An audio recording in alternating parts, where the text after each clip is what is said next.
guys, merinda time. Ito naman ang niluto ko ngayon. Tingnan nyo kung gaano siya kalambot.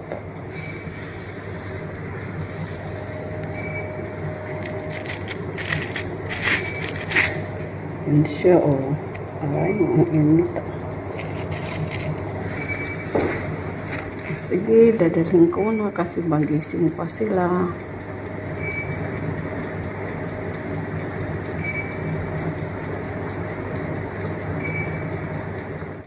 Hi guys!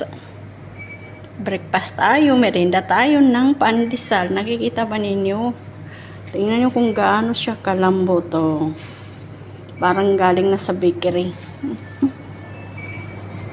Diba? Ang sarap sa kape. Merienda time,